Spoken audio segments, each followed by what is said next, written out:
सोचने वाली बात है ना, कि कैसे एक शानदार सपना एक भयानक हकीकत में बदल सकता है। आज हम बात करने वाले हैं गिरीश कर्नाड के क्लासिक प्ले तुगलक के बारे में। एक ऐसी कहानी जहां एक आदर्शवादी सुल्तान के बड़े बड़े ख्वाब और जालिम सच्चाई आपस में टकराते हैं और बस इतिहास हमेशा के लिए बदल जाता है।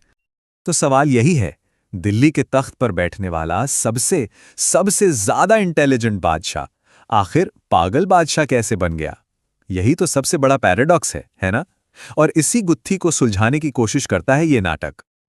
अच्छा, तो इस पूरी पहेली को सुलझाने के लिए हम लोग क्या-क्या देखेंगे? सबसे पहले सुल्तान के कैरेक्टर का पैराडॉक्स समझेंगे, फिर उसके जो ग्रैंड प्लान्स थे उन पर एक नजर डालेंगे, और फिर आहिस्ता-आहिस्ता देखेंगे कि कैसे उसके अंदर का तानाशाह जाग उठा। इसके बाद समझेंगे कि कैसे पूरी सल्तनत में क्योस फैल गया, और आखिर में ये प्ले हमें इतिहास से क्या वार्निंग देता है। तो चलिए शुरू करते हैं। सबसे पहला पॉइंट, सुल्तान का पैराडॉक्स। मतलब ये जो दो तुगलक है ना, एक असली इतिहास वाला और दूसरा गिरीश कर्नाड के प्ले वाला, उनके बीच का फर्क और कॉन्फ्लिक्ट देखिए। एक तरफ है असली हिस्टोरिकल तुगलक, क्या शख्सियत थी, मेडिसिन, मैथ्स, फिलॉसफी, सबका स्कॉलर, कई जुबानें जानता था, एक विजनरी रिफॉर्मर था। लेकिन गिरीश कर्नाड का तुगलक वो बहुत ज्यादा कॉम्प्लेक्स है।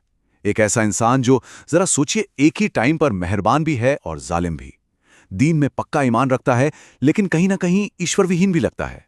वो एक सपने देखने वाला है जिसकी हर कहानी आखिर में एक स्पेक्टेकुलर फेलियर बन जाती है। अच्छा, तो अब आगे बढ़ते हैं, देखते हैं तुगलक के वो बड़े बड़े प्लान्स, उसकी वो अजीम ख्वाहिशें जिनके साथ उसने अपने शासन की शुरुआत की थी।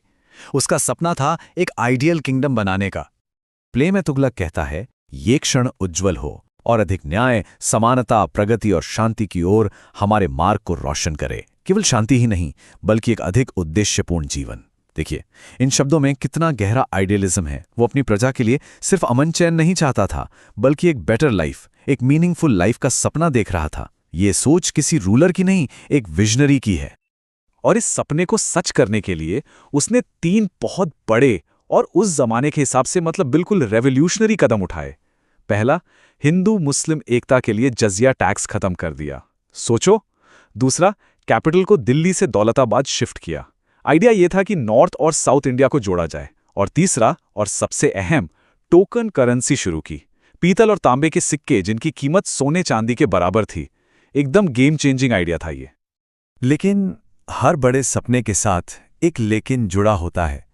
हकीकत की जमीन बहुत सख्त होती है, और बस यहीं से तुगलक का वो आइडियलिस्ट विजन, वो सपनों का साम्राज्य टूटना शुरू हो जाता है। रियलिटी और उसकी अपनी कमजोरियों के बोझ तले। तुगलक के अंदर का जो ये कॉन्फ्लिक्ट है ना, उसे समझने का सबसे अच्छा तरीका है उसके 2 मेन एडवाइजर्स को देखना।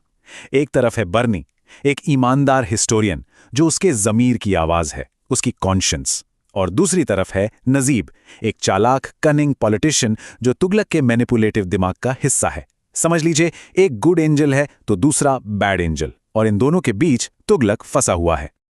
और इसी बदलाव का एक बहुत पावरफुल सिंबल है शतरंज का खेल, चेस। धीरे धीरे तुगलक के लिए सियासत एक शतरंज की बिसात बन जाती है।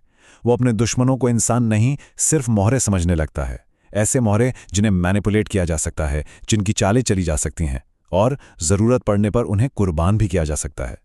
जैसे वो शेख इमामुद्दीन को इस्तेमाल करके एक तीर से 2 शिकार करता है। और फिर बस क्रूएलिटी का एक सैलाब सा आ जाता है। उसका आइडियलिज्म उसमें डूब जाता है। गद्दी के लिए अपने ही बाप और भाई का कत्ल। पैरानॉइड हो जाता है, इतना कि किसी पर भरोसा नहीं। अपने हाथों से विद्रोही शिहाबुद्दीन को मार डालता है।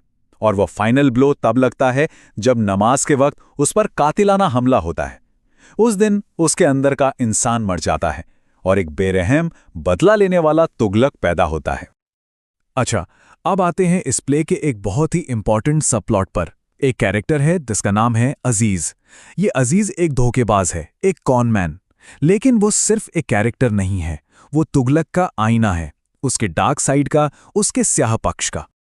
जैसा मैंने कहा, अजीज सिर्फ एक आम किरदार नहीं है, वो तुगलक की परछाई है। तुगलक का ही एक बिगड़ा हुआ नेगेटिव वर्जन। वो हमें दिखाता है कि अगर तुगलक अपने आइडियल्स को पूरी तरह छोड़ देता तो वो क्या बन जाता। या शायद ये वो है जो तुगलक अंदर से हमेशा से था। और ये आईना कितना साफ है देखिए। तुगलक का हर आइडियलिस्ट प्लान अजीज के लिए फायदा उठाने का एक मौका बन जाता है। तुगलक यूनिवर्सल जस्टिस की बात करता है और अजीज वो सुल्तान के ही खिलाफ एक झूठा मुकदमा जीत जाता है। तुगलक टोकन करेंसी लाता है तो अजीज नकली सिक्के छापने लगता है।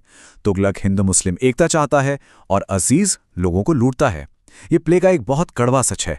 जहां आइडियलिज्म फेल होता है वहां करप्शन को पनपने का मौका मिल जाता है। तो इस सब का नतीजा क्या होता है? नतीजा होता है कंप्लीट कोलैप्स।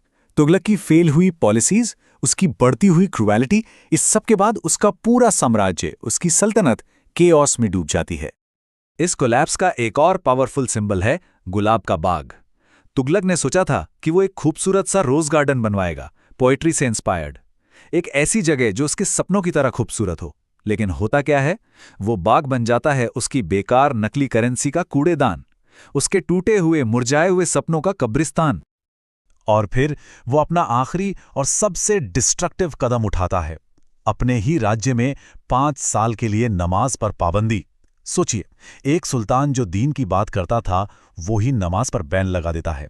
ये एक ऐसा फैसला था जिसने उसे बिल्कुल अकेला कर दिया और उसे पागलपन के बिल्कुल करीब ला खड़ा किया। जिस ईमान से उसे ताकत मिलती थी अब वही खत्म हो चुका था।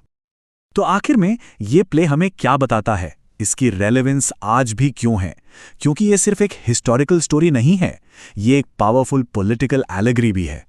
गिरीश कर्नाड ने यह प्ले उस दौर में लिखा था जब आज़ाद इंडिया में नेहरूवियन एरा के आइडियलिज्म के बाद एक डिसइल्यूजनमेंट का, एक मोहभंग का माहौल था। बिल्कुल तुगलक की तरह ही आज़ाद इंडिया ने भी बड़े बड़े सपने देखे थे, ग्रैंड प्लान्स बनाए थे, लेकिन ज़मीनी हकीकत अक्सर कुछ और ही निकलती है। इसलिए तुगलक की कहानी सिर्फ 14वीं सेंचुरी की कहानी नहीं है, ये मॉडर्न इंडिया के चैलेंजेस और पावर में आइडियलिज्म के खतरों पर एक बहुत गहरी कमेंट्री है। और ये प्ले हमें इस एक आखिरी बहुत ज़रूरी सवाल के साथ छोड़ जाता है कि क्या पार में आइडियलिज्म की किस्मत में हमेशा तानाशाही में बदलना ही लिखा होता है? क्या हर आइडियलिस्ट का अंजाम यही होता है? यही इस नाटक का कोर डिलेमा है और एक ऐसा सवाल है जो हम सबको सोचने पर मजबूर कर देता है।